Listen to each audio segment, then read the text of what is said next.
Ce programme vous est proposé avec le soutien de la région Provence-Alpes-Côte d'Azur.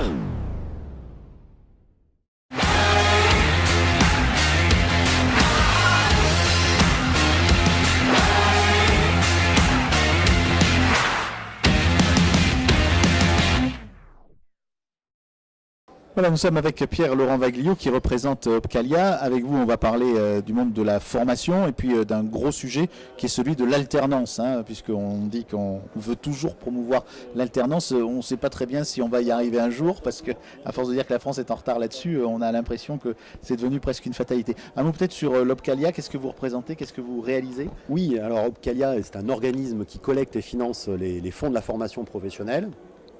Donc nous finançons la formation des demandeurs d'emploi et des salariés d'entreprises. Nous avons une collecte nationale d'un peu plus d'1 milliard, formation continue et apprentissage. Et en région, on pèse à peu près 47 millions.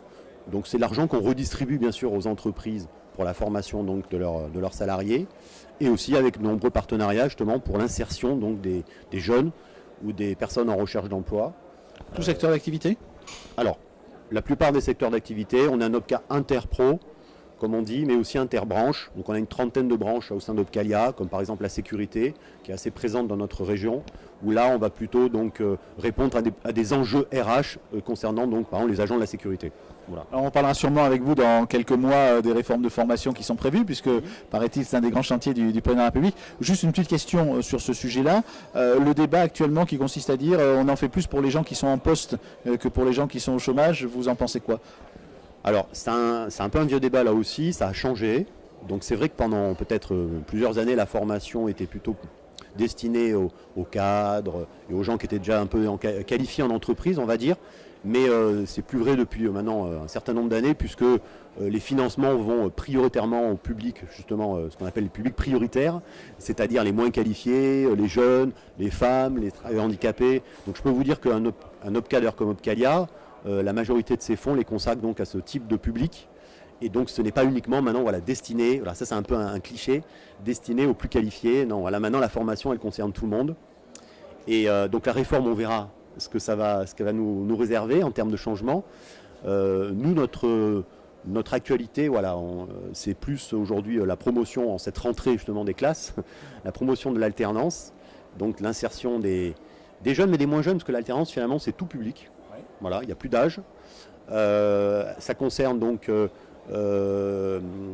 toutes les personnes justement. Quand on parle d'alternance, en fait, le terme même alterner, ça veut dire alterner une vie en entreprise et une vie en formation, c'est ça? Alors exactement, il faut revenir, exactement. C'est une méthode d'apprentissage qui a fait ses preuves, on va dire, qui est pertinente, puisque on va alterner une formation en centre de formation, donc ça peut être une école, ça peut être un CFA pour l'apprentissage, et puis avec une partie donc entreprise. Alors ce qui est bien justement, c'est l'alternance.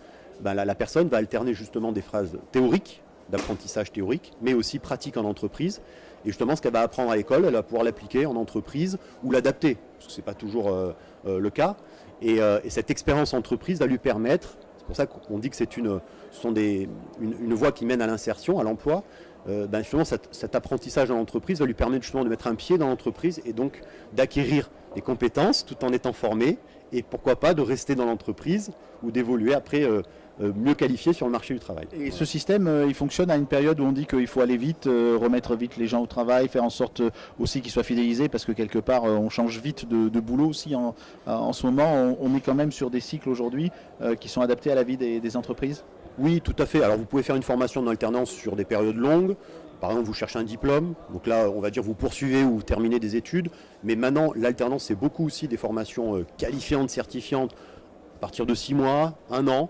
Et là, vraiment adapté aux besoins de l'entreprise. Donc voilà, il y a un peu tous les genres, on va dire. Alors, c'est pour ça que Le guide du routard de l'alternance. Voilà, en fait, tout ce qu'on est en train de dire, on le retrouve dans ce guide, qui est une première édition, le routard de l'alternance, qui s'adresse finalement à tout public, principalement aux jeunes, mais aussi à leurs parents, aux familles, parce que le routard, ça va peut-être plus parler à la génération des parents, et bien sûr aux chefs d'entreprise, aux recruteurs. Vous retrouvez dans ce guide un petit peu toutes les modalités pratiques pour mettre en place un contrat en alternance. On parle aussi du statut de l'alternant, des droits, des devoirs, des principaux acteurs du monde de l'alternance, pour vous aider justement à faciliter un montage d'un dossier. Et puis, il y a aussi un panorama de ce qui se fait en matière d'alternance en France. Donc en fait, c'est un voyage au pays de l'alternance, mais aussi au niveau des régions, puisque vous avez les principales adresses, contacts qu'il faut connaître, organismes, acteurs qu'il faut connaître de chaque région. Et donc ça vous donne aussi une idée pour vous faciliter justement la voie vers l'alternance. Alors, facilité, c'est le terme qui convient, parce que si on a besoin d'un bouquin quand même pour l'alternance, ça signifie que c'est pas très simple sur le plan administratif. On nous parle tout le temps de simplification administrative. Excusez-moi la question, hein, ça n'a pas l'air toujours très simple l'alternance. Et notamment pour les PME qui n'ont pas forcément une DRH pour s'occuper de ces questions-là. Exactement, vous avez tout dit, c'est pour ça qu'il y a un guide. Ça reste encore un peu complexe, il y a beaucoup d'évolutions sur les mesures, sur les financements, ce sont des contrats aidés. Et donc il faut un petit peu à chaque fois rabâcher et informer donc autant le public mais aussi les entreprises de ces mesures, de ce qu'elles peuvent faire, combien ça coûte, quels sont les avantages. Et au-delà du guide d'ailleurs, puisque un guide, dès qu'on l'a imprimé, il était peut-être déjà un petit peu, pas périmé, mais il y a déjà des évolutions sûrement à la rentrée.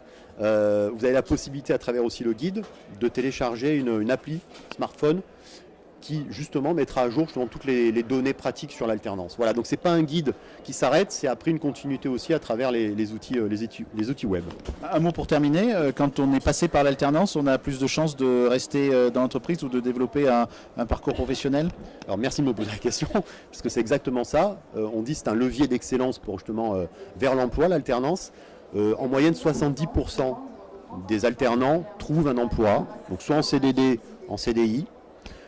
On a même maintenant, nous, Opcalia, un exemple, un outil qui s'appelle Prodiat, qui permet de signer aussi un contrat en alternance en CDI dès le départ. Donc là, vraiment, vous êtes dans l'entreprise et vous y restez, tout en étant donc formé, encore une fois, de manière théorique, mais aussi pratique via l'entreprise. Voilà, donc c'est tout bénef, j'ai envie de dire. Et il faut donc un petit peu lutter aussi contre les clichés. L'alternance, ce n'est pas une voie de garage, c'est vraiment une voie d'excellence qui mène à l'emploi. Merci, Pierre-Laurent Vaglio.